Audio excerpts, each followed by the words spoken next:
Kitab Kisah Para Rasul.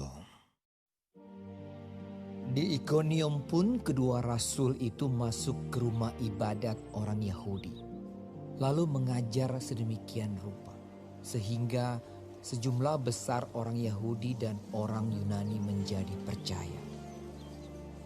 Tetapi orang-orang Yahudi yang menolak pemberitaan mereka memanaskan hati orang-orang yang tidak mengenal Allah dan membuat mereka gusar terhadap saudara-saudara itu. Paulus dan Barnabas tinggal beberapa waktu lamanya di situ. Mereka mengajar dengan berani karena mereka percaya kepada Tuhan. Dan Tuhan menguatkan berita tentang kasih karunia-Nya dengan mengaruniakan kepada mereka kuasa untuk mengadakan tanda-tanda dan mujizat-mujizat.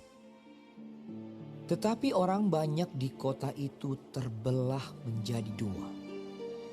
Ada yang memihak kepada orang Yahudi, ada pula yang memihak kepada kedua rasul itu. Maka mulailah orang-orang yang tidak mengenal Allah dan orang-orang Yahudi bersama-sama dengan pemimpin-pemimpin mereka menimbulkan suatu gerakan untuk menyiksa dan melempari kedua rasul itu dengan batu. Setelah rasul-rasul itu mengetahuinya, menyingkirlah mereka ke kota-kota di Likaonia, yaitu Listra dan Derbe dan daerah sekitarnya. Di situ mereka memberitakan Injil.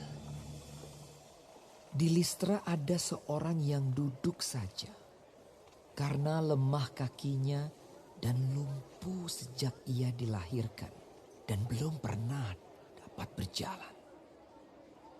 Ia duduk mendengarkan ketika Paulus berbicara.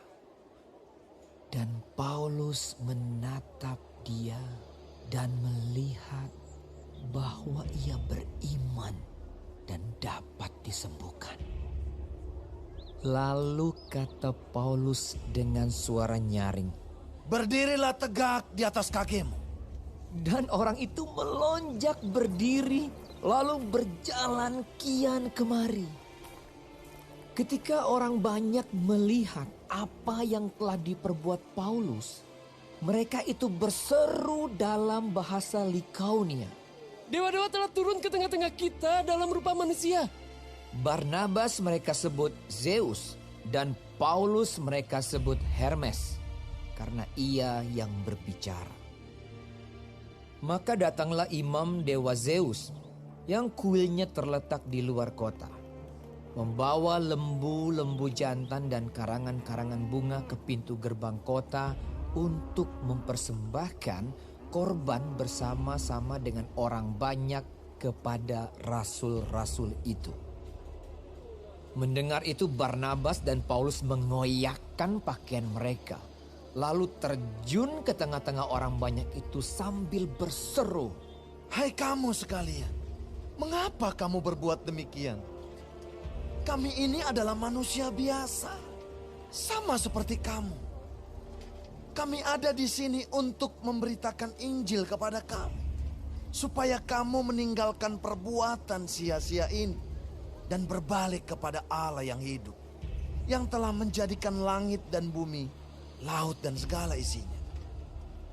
Dalam zaman yang lampau, Allah membiarkan semua bangsa menuruti jalannya masing-masing.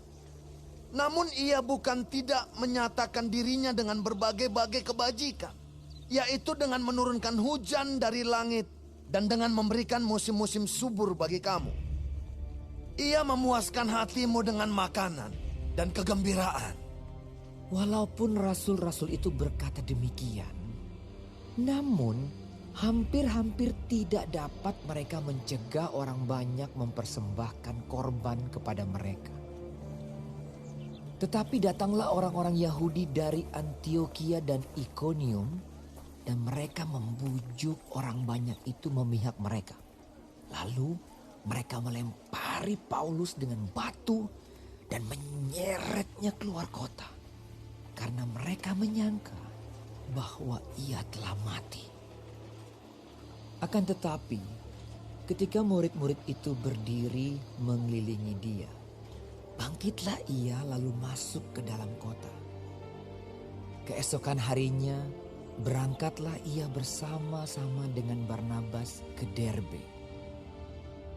Paulus dan Barnabas memberitakan Injil di kota itu dan memperoleh banyak murid. Lalu kembalilah mereka ke Listra, Ikonium, dan Antiokhia. Di tempat itu mereka menguatkan hati murid-murid itu dan menasihati mereka supaya mereka bertekun di dalam iman dan mengatakan bahwa untuk masuk ke dalam kerajaan Allah kita harus mengalami banyak sengsara. Di tiap-tiap jemaat rasul-rasul itu menetapkan penatua-penatua bagi jemaat itu, dan setelah berdoa dan berpuasa, mereka menyerahkan penatua-penatua itu kepada Tuhan yang adalah sumber kepercayaan mereka. Mereka menjelajah seluruh Pisidia dan tiba di Pamfilia. Di situ mereka memberitakan firman di Perga, lalu pergi ke Atalia di pantai. Dari situ berlayarlah mereka ke Antiokhia. Di tempat itulah mereka dahulu diserahkan kepada kasih karunia Allah untuk memulai pekerjaan yang telah mereka selesaikan. Setibanya di situ mereka memanggil jemaat berkumpul. Lalu mereka menceritakan segala sesuatu yang Allah lakukan dengan perantaraan mereka. Dan bahwa ia telah membuka pintu bagi bangsa-bangsa lain kepada iman. Di situ mereka lama tinggal bersama-sama dengan murid-murid itu.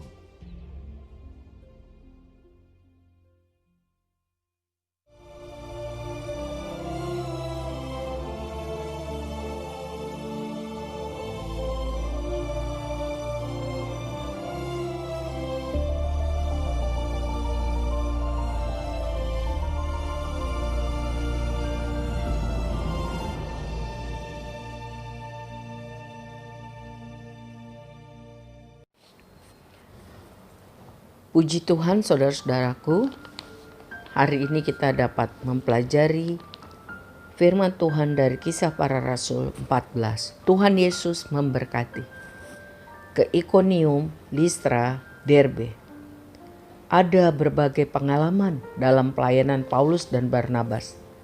Di banyak tempat, mereka harus menghadapi banyak tantangan, ancaman, dan penganiayaan. Tetapi juga mereka menerima penerimaan dan sambutan. Mereka tidak kecewa ketika pelayanannya ditolak. Mereka tetap penuh dengan sukacita, sebab Roh Kudus menguatkan dan menghiburkan mereka. Mereka tetap semangat, berani melaksanakan tugas mulia tersebut, bukan karena sombong, tetapi karena mereka percaya atau memiliki keyakinan yang kokoh pada Kristus. Tuhan mengaruniakan kuasa untuk mereka dapat melakukan tanda dan mujizat bagi berita Injil tentang kasih Tuhan. Jadi saudara, tantangan hidup selalu ada.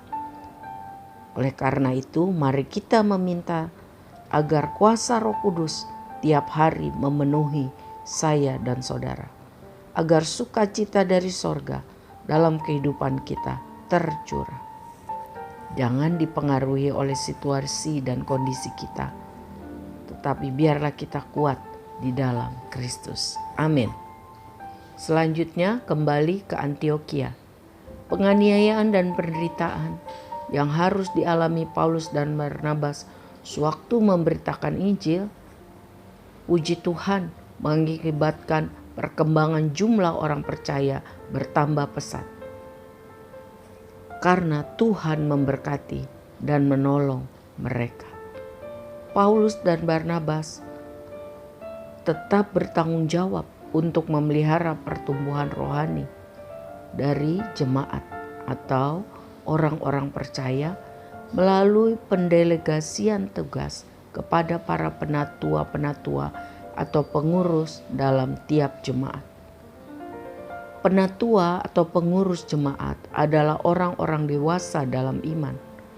Mereka bertanggung jawab, berkarakter baik, sehingga jemaat dapat diurus dengan baik dan lebih berkembang. Oleh itu, mari kita mendoakan, mendukung pelayanan para pemimpin dalam jemaat seperti gembala sidang, staf pastoral, pengerja-pengerja, guru-guru sekolah minggu, supaya mereka semua dewasa dalam iman, bertanggung jawab, berkarakter baik, dan jemaat lebih hari lebih kuat di dalam Tuhan, maju dalam kualitas dan kuantitas. Amin. Dan jika kita diberi kesempatan untuk melayani pekerjaan Tuhan, mari lakukan dengan sungguh-sungguh supaya Tuhan senang. Wahyu 3 ayat 8 dari firman Allah yang hidup. Aku tahu benar keadaan kalian. Kalian tidak kuat, namun kalian berusaha taat dan tidak pernah menyangkal namaku. Setia. Karena itu bagi kalian aku telah membukakan sebuah pintu, yaitu kesempatan untuk memberitakan tentang Kristus yang tidak dapat ditutup oleh siapapun. Demikian juga di Ibrani 10 ayat 35. Apapun yang terjadi, jangan putus asa. Sebab kalau kalian tetap percaya, maka ada upah yang besar untuk itu. Amin. Terpujilah nama Tuhan.